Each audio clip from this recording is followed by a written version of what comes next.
Na manhã seguinte ao desaparecimento dos 4 homens, Icaraíma parecia um lugar preso no tempo.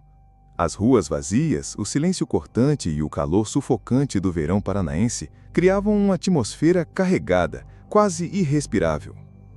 Enquanto as equipes da polícia, bombeiros e forças especiais vasculhavam cada centímetro da zona rural, uma nova linha de investigação ganhava força: a existência de um bunker subterrâneo? Um esconderijo sofisticado com energia elétrica, capaz de abrigar pessoas ou segredos proibidos. O delegado Gabriel dos Santos revelou aos jornalistas que esse tipo de bunker não é novidade na região. Alguns foram descobertos há 2 anos, usados por traficantes para armazenar grandes cargas de drogas. Mas agora, com a possibilidade de que os corpos dos 4 homens estivessem enterrados ou mantidos vivos dentro de um desses refúgios, a investigação mudou de patamar.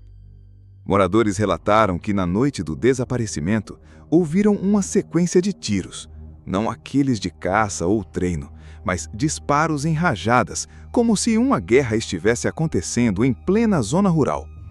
No entanto, a polícia não encontrou sangue, munição ou vestígios evidentes no local. O silêncio quase absoluto aumentava o mistério. Se havia tiros, onde estavam as vítimas? Por que não havia marcas, corpos ou pistas? Seriam os 4 homens mantidos vivos e trancafiados ali? Ou já teriam sido executados e ocultados? A possibilidade do cativeiro levou as equipes a expandir as buscas para além do pesqueiro, alcançando antigas propriedades rurais, galpões abandonados e trechos isolados entre as matas densas do rio Ivaí.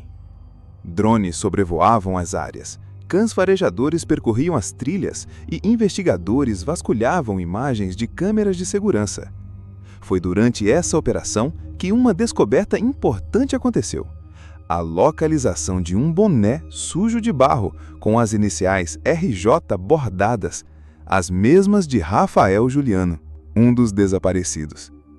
O objeto, encontrado a cerca de 2 quilômetros da propriedade rural onde o encontro final ocorreu, trouxe esperança para as famílias e novos questionamentos para a polícia. Rafael teria conseguido fugir ou teria sido levado à força até aquele ponto? Enquanto a análise de DNA era feita, uma testemunha anônima veio a público com um relato inquietante. Na noite do desaparecimento, 2 veículos, uma caminhoneta escura e um furgão branco, foram vistos trafegando por uma estrada vicinal na direção oposta ao pesqueiro. O som dos motores acelerados, seguido por objetos metálicos caindo e gemidos abafados vindos do furgão, levantou a suspeita de que os 4 homens estivessem sendo transportados contra a vontade. Ainda mais perturbador: o furgão aparentava estar carregado e com a suspensão traseira rebaixada, além de uma faixa adesiva parcialmente arrancada na lateral, indícios de que poderia ser um veículo clonado, para despistar as autoridades. O comboio seguiu para uma região entre Paraná e Mato Grosso do Sul, conhecida por propriedades privadas com segurança armada e pouco movimento. Ali, a polícia encontrou sinais de movimentação recente em um dos galpões: pegadas, marcas de pneus, bitucas de cigarro. Mas assim que a equipe avançava para a investigação, uma ordem urgente pelo rádio mandou suspender a busca. Um registro inédito em uma câmera de pedágio desativado mostrou os mesmos veículos seguindo tranquilamente pela estrada, sem pressa, como se estivessem confiantes de que nada os alcançaria. O delegado Gabriel dos Santos destapou uma hipótese que deixou todos apreensivos. Se eles conseguiram chegar até esse ponto, não estavam sozinhos. Havia proteção, apoio logístico. Esse desaparecimento pode fazer parte de algo muito maior, envolvendo pessoas influentes e poderosas na região.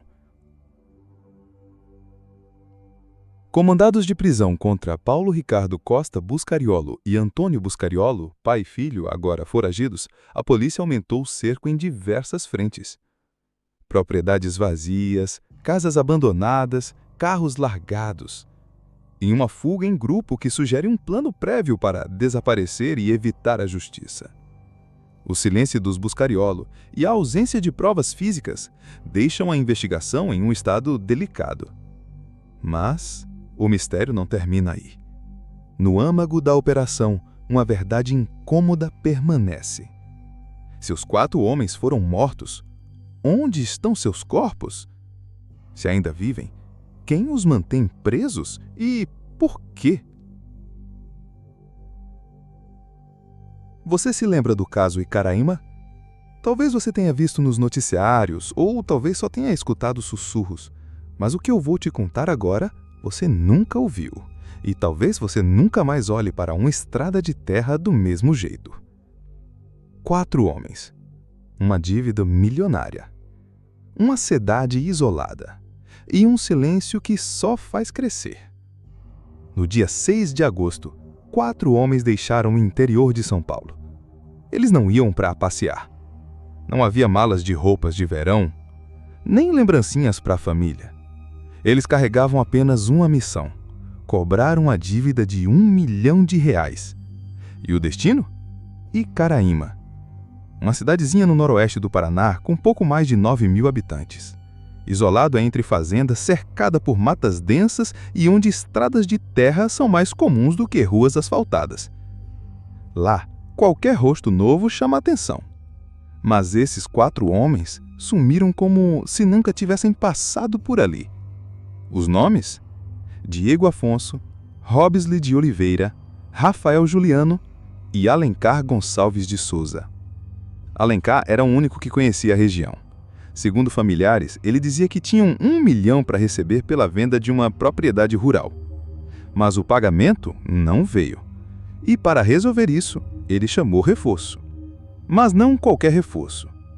Eles não eram amigos de infância, nem colegas de trabalho. Eles eram profissionais, especialistas em cobranças difíceis. Chegaram a Icaraíma numa segunda-feira e, logo no mesmo dia, encontraram o suposto devedor, um homem que passou a ser conhecido nos bastidores da investigação como o Homem do Milhão. Poucas palavras, nenhuma briga. O pagamento foi marcado para o dia seguinte. Terça-feira, meio-dia. E foi aí que tudo mudou. As mensagens pararam. As ligações não foram mais atendidas. O grupo sumiu do mapa. A última imagem? Uma câmera de segurança mostra os 4, tranquilos, tomando café numa padaria no centro da cidade. Lá fora, o calor do verão paranaense brilha sobre os carros. Eles saem. A câmera externa capta os veículos seguindo por uma estrada de terra. Uma estrada que leva direto a uma propriedade rural isolada. E depois disso? Nada. Nenhuma mensagem, nenhuma ligação, nenhuma pista. Era como se alguém tivesse apagado os 4 com uma borracha. Mas ninguém apaga assim. Alguém planejou. A pergunta que ecoa desde então é simples e assustadora. O que havia no final daquele caminho? O dinheiro prometido? Ou uma emboscada? As primeiras horas após o desaparecimento foram um caos. As famílias tentavam contato sem parar. A polícia local começou as buscas.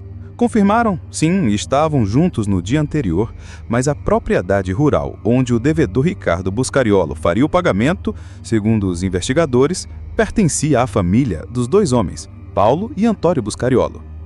Os 2 negaram tudo. Disseram que não deviam nada. Disseram que a dívida era de outros parentes. Mas, dias depois, a família inteira fugiu. Casas trancadas às pressas, animais deixados soltos, veículos abandonados, nenhum sinal de vida. Para a polícia, isso não era coincidência, era fuga, uma tentativa de apagar rastros. E enquanto isso, uma nova informação muda tudo. Moradores começaram a falar. A princípio sussurravam, com medo, mas então veio um relato direto. Eu ouvi muitos disparos naquele dia. Não era caça ou treino, mas disparos em rajadas, como se uma guerra estivesse acontecendo em plena zona rural. O horário dos tiros coincidia exatamente com o último sinal dos celulares dos desaparecidos. E ali a hipótese muda. Talvez fosse só desaparecimento. Talvez tenha sido execução.